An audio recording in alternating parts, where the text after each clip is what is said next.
Hey guys, happy Friday. Welcome back to the Lovin Dubai show where we go through the top trending stories that everyone across the country is talking about. Big news at Dubai airports. They have trained 45,000 staff to support autistic travellers. And Indian authorities are working with Dubai to stop suspicious property transactions. We're also going to talk about the court orders a man to repay 450,000 dirham to his friend. And a Dubai resident raises privacy concerns over real estate listings. And do stay tuned because at about 8:50 we have a big interview coming up. Dayo and Deji talking all things comedy stars and how they reached viral internet success. And in today's rapid weather report, it's mostly sunny with temperatures ranging from 24 Celsius to 37 Celsius. It's been stable a couple of days. This morning was, I have like as soon as I feel a chill, I just like my body just like scrunches up. This morning was the first day I went out and I was like, oh, how delightful. It's a warm, balmy, sticky day and that's how I thrive. Really? You love the sun? I mean, love it. But not the summer. Not the summer. But the sun. But the sun. Okay, so March is the perfect month for you. Although we're in April, but March is the perfect month for you. You know, but I don't think this is the actual summer. I think we still have some like... hotter days ahead. No, I think we have some rain coming. Like that's... You know? When? I don't know, but I don't think we've gotten to... We're not please, like... not during my birthday, please. When is your birthday? Oh, 24th. Yeah, there's going to be a bit of shaky weather before we hit summer. Okay. Like we're in this moment where the weather's like up here, but it's not going to stay up. It's going to go down.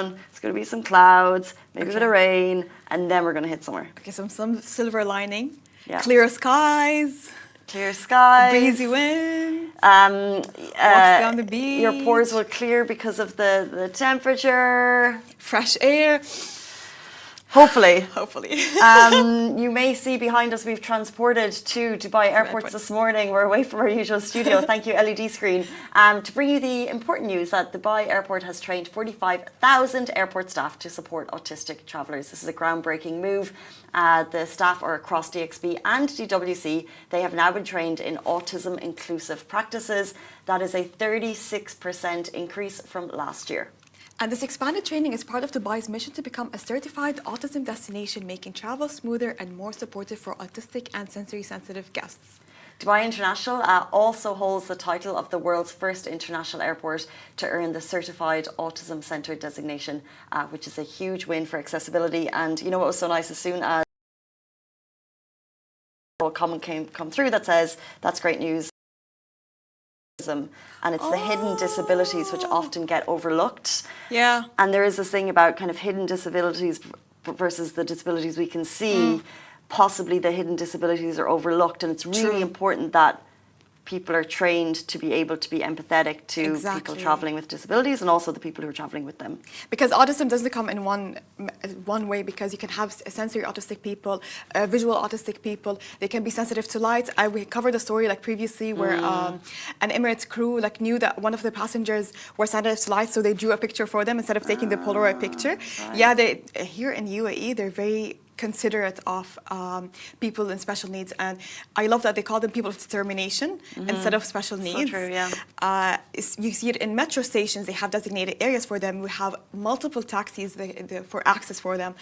Airports are becoming more considerate of autistic people. Yeah. So this is like you don't see it anywhere and I really hope that people do really acknowledge that it only happens here in the UAE and Dubai. I know it may happen in other countries, but it's more rampant here. So true. And it's more in consideration because my dad works in civil engineering, and they had a huge project that was going for months, thinking about people with determination in terms of metro stations and how they can access it. Yeah, to make it easier, like ramps and everything. So without them feeling like they're different from other people. Okay. So that was the most important, their goal. Do not make them feel like they're different from people who are going into metro stations, like who are disabled or like walk normally, basically. It's so interesting, and to hear that your dad is working behind the scenes on something like that. And you know, like the busiest airport in the world, it's important work, and awareness is super important. And it's amazing to see both airports leading the call on this. So not just DXB, but also DWC. I'll have to get used to that new airport name. So from Dubai Police to Dubai Duty Free, even Emirates and Fly Dubai Cruise, everyone is on board to ensure all travellers feel understood and welcome. As CEO Majid Al Joker puts it, true inclusion starts with people. And Dubai Airport's not just a gateway to the world, but also leaders in compassionate travel. This brings us into our next story. Indian authorities are working with Dubai to stop suspicious property transactions. This is a story shaking up the real estate world. As it's been noted in recent reports, Indians make up a major portion of real estate investors in Dubai. So it's no secret that Dubai's property market has been a long hotspot for Indian buyers looking for luxury, great returns, and also, of course, opportunity. But recently, it's come under some scrutiny. Some of these investments, according to reports, are being made using unaccounted funds, money with no clear or legitimate source of origin. That's raised red flags back in India. And now the Indian Enforcement Directorate and income tax authorities are stepping in. So, according to the Economic Times, nearly 100 notices were fired off in just 1 week last October to Indians who allegedly were holding undeclared properties in Dubai, and then Dubai is also stepping in. And from the authorities, here's what we're seeing. So, stronger verification processes for Indian buyers, greater information exchange between the UAE and Indian financial watchdogs, and stricter disclosure requirements across the board. There you go. You know what? There you go. I'm like, how are people doing these shady deals to buy properties? And I love that it's being stamped out, because then the people doing shady deals, they probably have greater sources of income than you and I may have, yes. And they're buying the proproperties, and therefore you and I cannot. So whenever I hear a story that says people are being scammed, authorities are, we're being scammed, because we are being scammed out of properties because of these shady dealings. So when I hear that the authorities are stepping in, I say thank you. If any of you shady people are watching me, I mean, leave me alone. I don't want to be. Yeah, it's are good, we the good target news. people? Are we the Targeted people? No, but I was just thinking, No. if you're shady, you have Stay away illegitimate from me. access to funds, and then therefore you're probably not a very wholesome verified person. one, yeah. And when we have a disagreement on something, maybe they would like take me down. I don't know.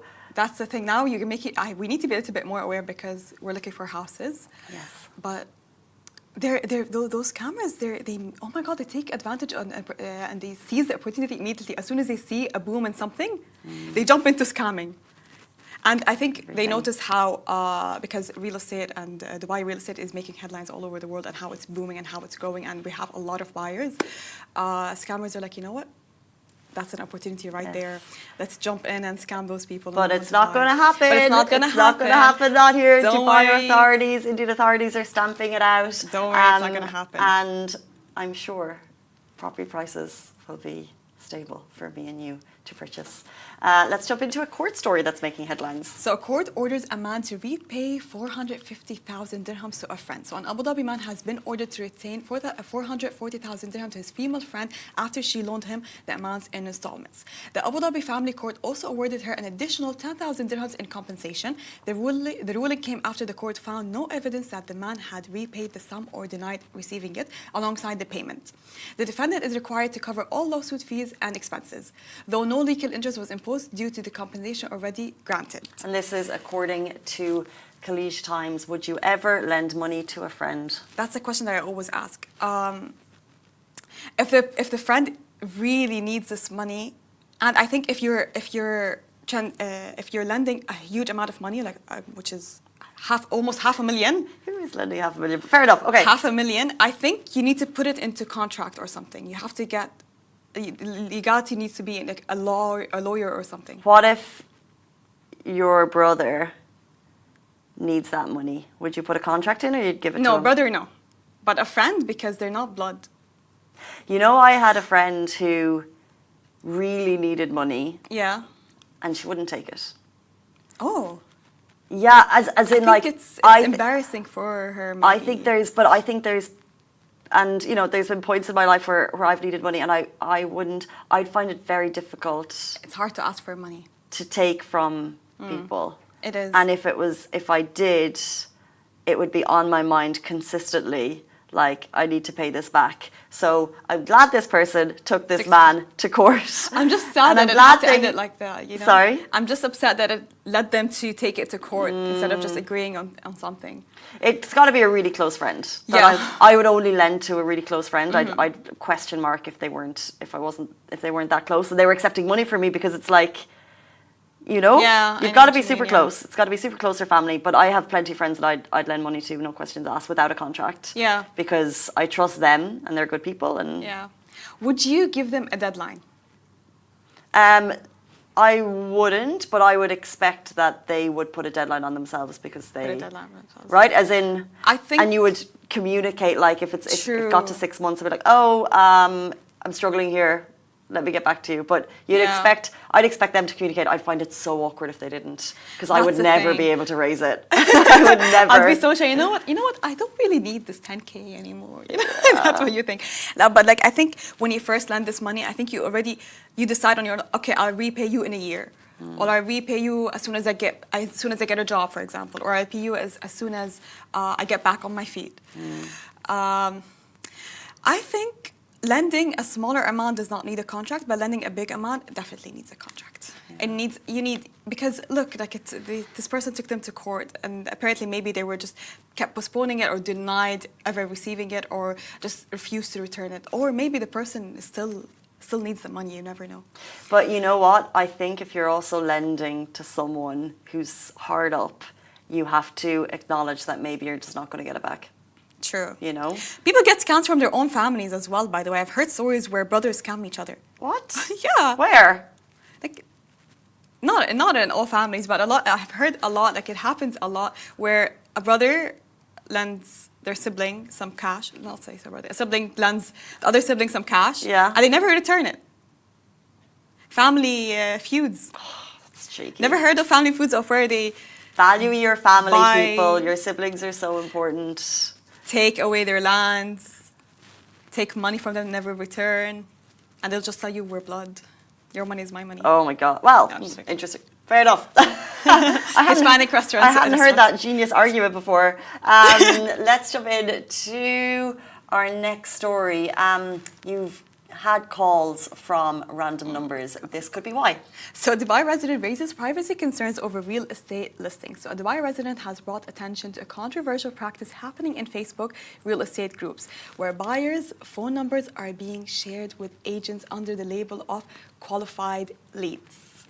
This raises some serious privacy concerns. Is this legal? According to the UAE's Federal Decree Law number 45 of 2021 on personal data protection. So this actually was brought in a couple of years ago. Sharing such information without consent is generally illegal. So the Consumer Protection Law, Federal Law NO 15 of 2020, also bans using consumer data for promotional purposes without clear permission. So if you're in the market to buy, we have a lot of scammers around and people listing your number. Please be cautious. I've heard until a couple of years ago, it was very common for data lists to be shared. Yes. Like even, don't like hold me to this, but you know when you go to a store and they ask you for your phone number, and then you end up on like 10 stores' phone numbers, like those lists. There wasn't any serious regulation on it, but it came in 2021 that you cannot share the data protection law. You can't share people's privacy. You can't share people's information. So to share it on a Facebook group in Dubai is... And to sell it, and to try to sell it. Is down. You're already making money from property.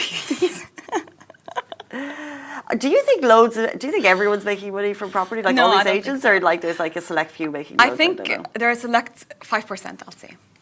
But because of social media and how they're making out to be, it's booming. Okay, the property prices are really high, but I don't think that all real estate agents are making it. Because I think because they'd all want to. Everyone wants to capitalize on a booming market, which it is, no doubt. And then therefore, is there enough pie for everyone? And they're throwing numbers out there. It sounds like it's not real. How much commission did you make last year? Oh yeah, I made 1 million commission. Do you see those videos online? Well, some of them I would believe, but not all. Like no, All of them, like they want to make 1 million in commission. Come on. I don't know. All I know is that our numbers are flying around Facebook groups and it is illegal. So be cautious when sharing information like that. And it's very easy to highlight this stuff to the police. So they have, because like people will be like, oh, is this illegal on a Facebook group? You can actually put it onto Dubai Eye, the police app, put your little note, and they'll investigate it. They really will. I really want to know who sold my number because I keep getting calls from real estate agents, from marketing agencies, stock traders in Spain, and I'm like, who do you, why? This is not going to work out for either of us. There's the same agency that keeps calling me over again. And I picked up the phone. I told them, remove my number from your call logs right now. And the and the person. Wow. The person. You told him. Yeah. You told him. Thing is, I felt bad because I felt like she was so scared. Yeah. I think she was just trying to do her job. She's like, oh, I'm so sorry. Okay, for sure, we'll remove your number. I never got a call back from the same agency. Now a different agency keeps calling me. Listen, I don't know who lied to you and told you I have the money to buy properties, but I really don't. I really don't. Are you not gonna like, you know, sock it to them? Say, remove my number right now. So this real estate agency that keeps calling me, I picked up the phone once and I told him, listen, I don't have money to buy properties. And this guy, who's a man, he said, are you married? And I said, no. And he's like, are you thinking of getting married? What? And I told him, no, I'm 23. And he's like, okay, if you get married, then your husband can buy properties. Wow.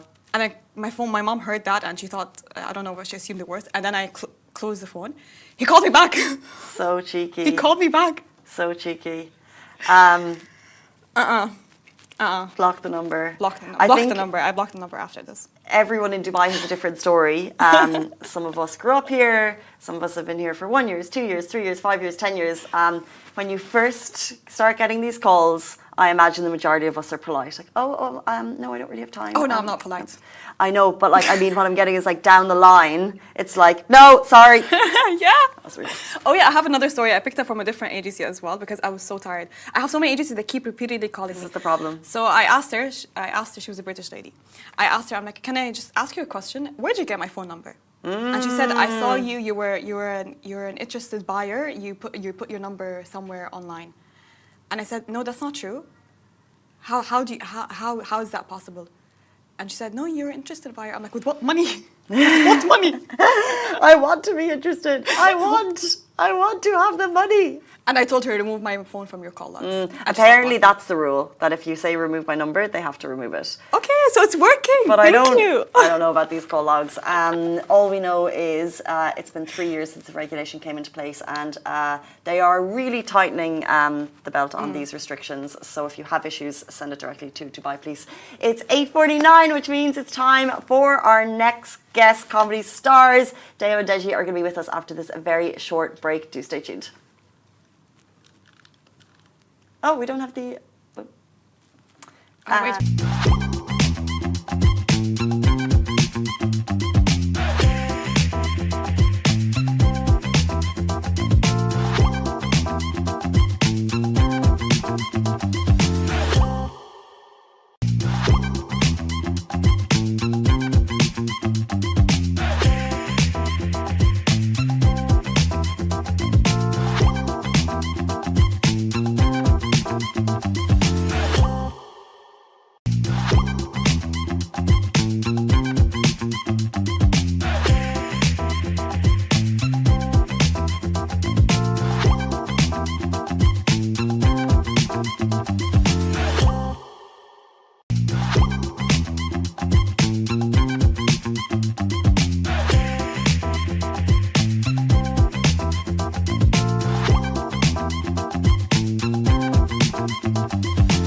Hey guys, welcome back to Lovin Dubai show.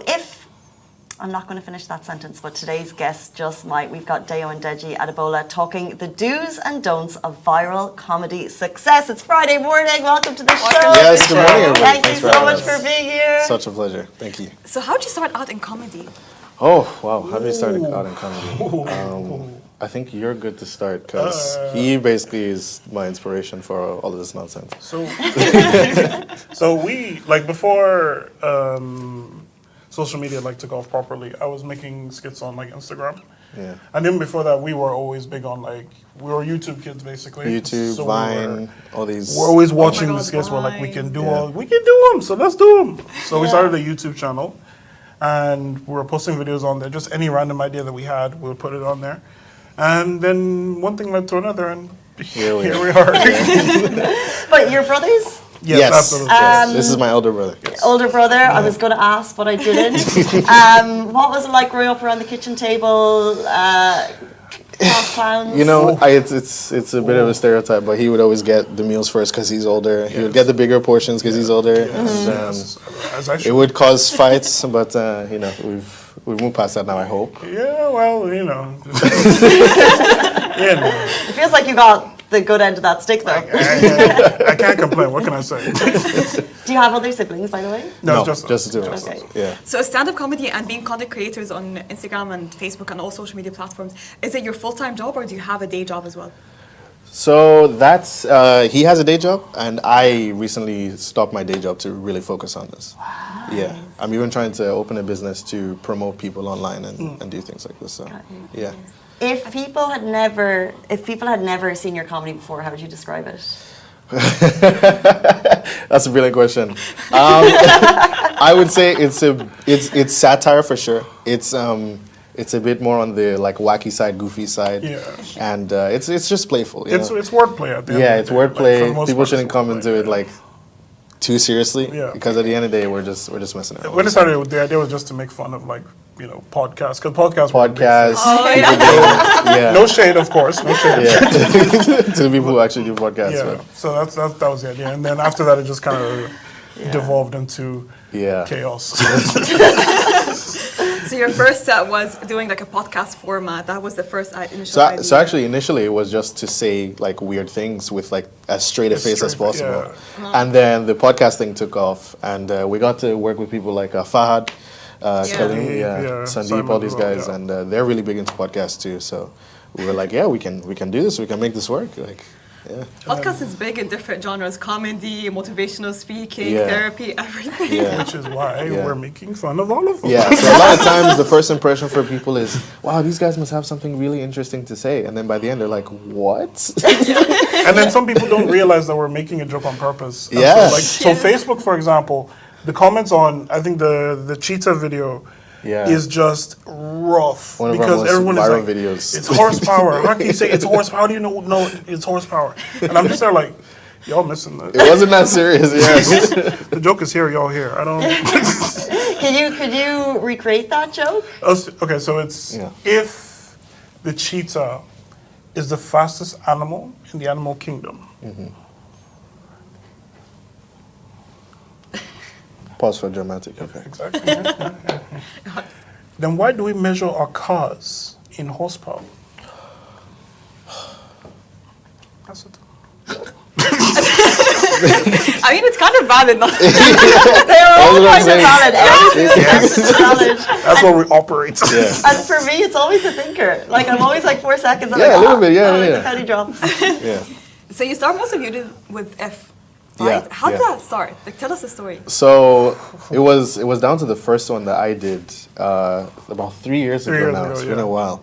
I did that one with If, and if I'm being very honest with everyone, it's a content strategy thing, right? Because I wanted something that would be like, when you hear this, you think of me, right?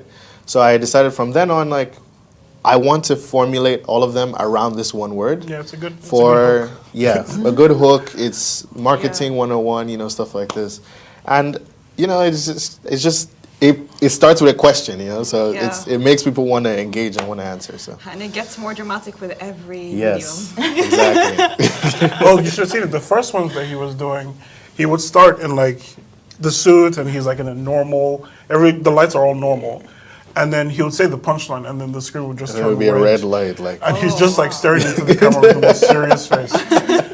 And like the first time he showed me, I'm like, what is this? What is this? Actively waiting for an answer too. You know, in comedy, 10, 20 years ago, you went on stage, and I imagine the fear of going on stage with comedy, the fear of getting heckled is one thing, but actually to put your work out to the internet must be a whole other level of fear. Yeah. Like, does that ever concern you? Oh yeah, so that was actually a big thing. So when I started making content was in 2021, and I had just finished university, and so I came to him with the video. That's why I say he's a big inspiration. I came to him with the video. I was like, I want to post this video, and he was like, yeah, do it. And I was like, I don't know. He was like, what? Like, it's fine, just do it. And I was like, yeah, I know, but it's kind of silly, right? And he's like, yeah, that's why you should post it. Yeah. And so, I'm glad I listened to him. And even up till now, videos that I create, even though he's in them, I go to him first and I'm like, do you think this is good? So there is always some sort of uncertainty with it, but I would always urge people to just do it, try, take a step in the right direction. I have older siblings, and I always run to them for validation Yeah, all the time. yeah. It's the biggest thing. So when did you know the exact moment that you were blowing up and your videos were doing really well online and throughout the social media? Yeah, that's a really good question. I would say pretty early on, pretty like right away. I think you made 3, no? Because there were 3. You made 3 I like of to call them like 3 checkpoints in my posting. I don't want to call it career, but like situation, where I would post like the first one I posted. I had this ongoing series that I was doing, which was like a waiter, and every time he would order something, the order would be outrageous, and that did really well. And then I got bored of it. So then I switched to, I think I did one random. You did that one. I did something that was trending, song, and that went viral again. And then now we're on this one, which is the longest one. And the thing is, on each step, even in between, I noticed that the growth was really good, especially on TikTok. Yeah. And that was kind of what pushed me to keep going. And I don't want to say that to have people think that you need to see a certain amount of growth to keep going. True. But it was definitely helpful. Yeah. Have you ever posted something and it's just gone completely the other way? Yes. Oh yeah. Tell us about those stories. Yeah. So there, even back to like the first video that I was talking about. The first video that I posted got about 1,000 views, and at that time, that was the most anything that I'd ever gotten. And I remember this because he was blowing up, and he was like, "I got 1,000." Yeah, I was like, I got 1,000. I'm like, yeah, good job. At that time, we had been posting YouTube videos for I think like 5-6 years, and none of them had gotten like anything we were like like that. 100, 200, Then the following video I posted got 400 views. and he was devastated. And I was sleepless nights. But I was like, "What did I do wrong? I what's don't going understand. on? It's the same video." But also the beauty of short form content is that I looked at it. I looked at the time it took me to make the video, and I was like, I'm just gonna do a new one tomorrow. Yeah, exactly.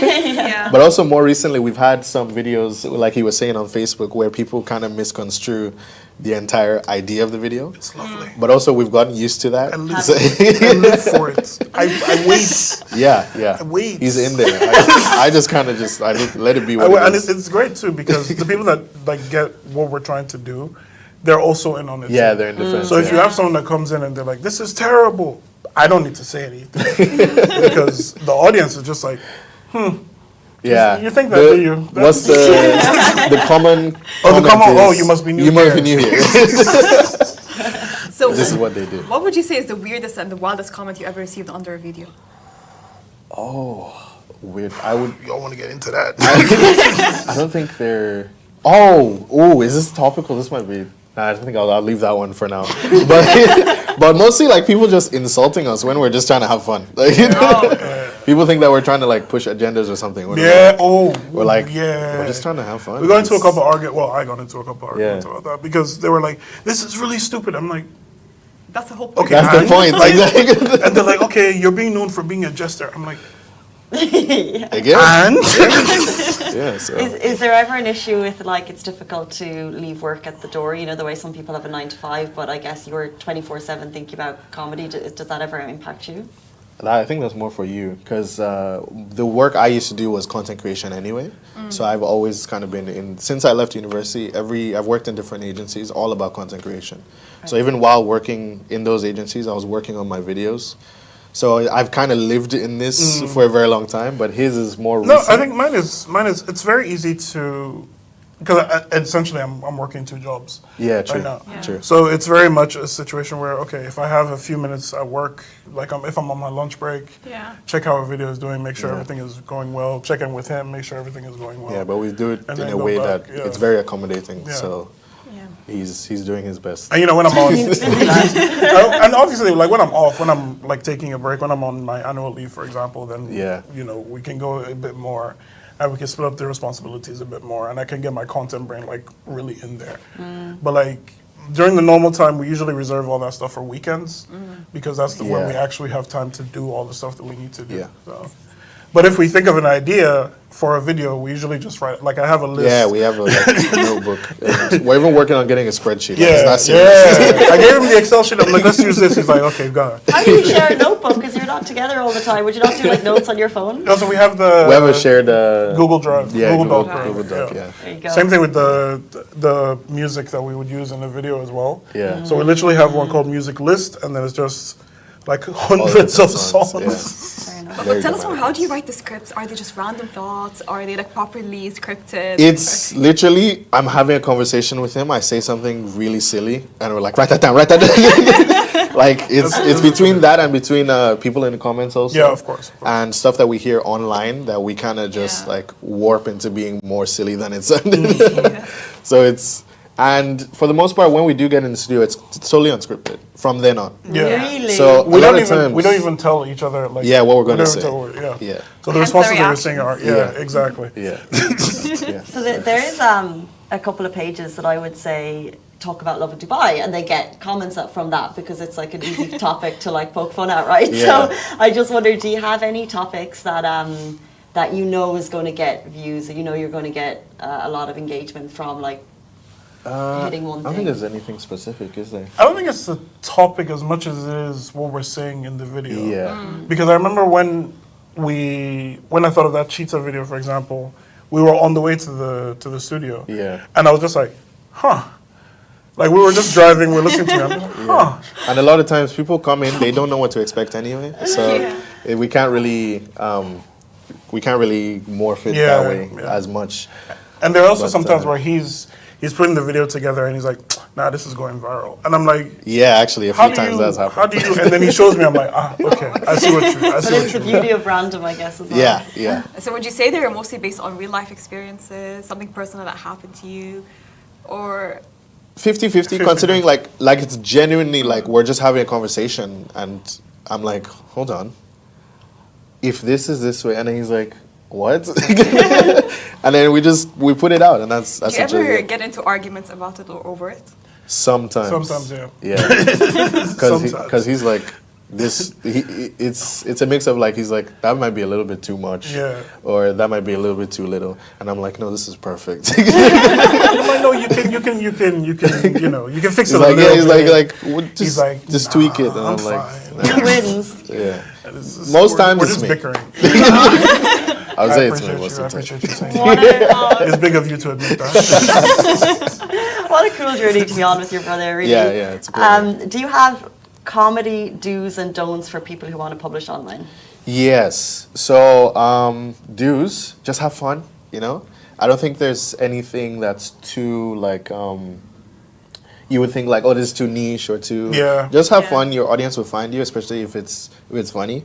Because a lot of people come to me and they're like, oh, why don't you do this about anime, or why don't you do this? And I'm like, you can. Like, there's nothing stopping literally, it. you But, could. It's just that you know, we haven't. So yeah, we it's just we haven't yet. Yeah. It's not as Because famous. that's another thing too. Like we Yeah. could, if we're to sit down and be like, okay, let's script this properly and actually make like a specific topic. Let's say anime, for example. Yeah. We can probably find a bunch of So like many. ifs. Like in a day, we could probably find so many. And But for we don't want to don'ts- limit ourselves to one topic in regards to For that. don'ts, I would say nothing too personal, nothing too political, I would say. Yeah. Because when you get into politics and religion also, when you get Yeah. into politics and religion, some people can't joke about that. That's a bit too heavy. And don't take I think the other thing would be don't take the negative comments too Yes, hard. that is the biggest thing. Because Yeah. people online they're savage. People online, They will rip you they, apart. They don't know like- the background of it. They don't know how long you spent on Yeah, something. and so you could be having the best day, and then that one comment just hits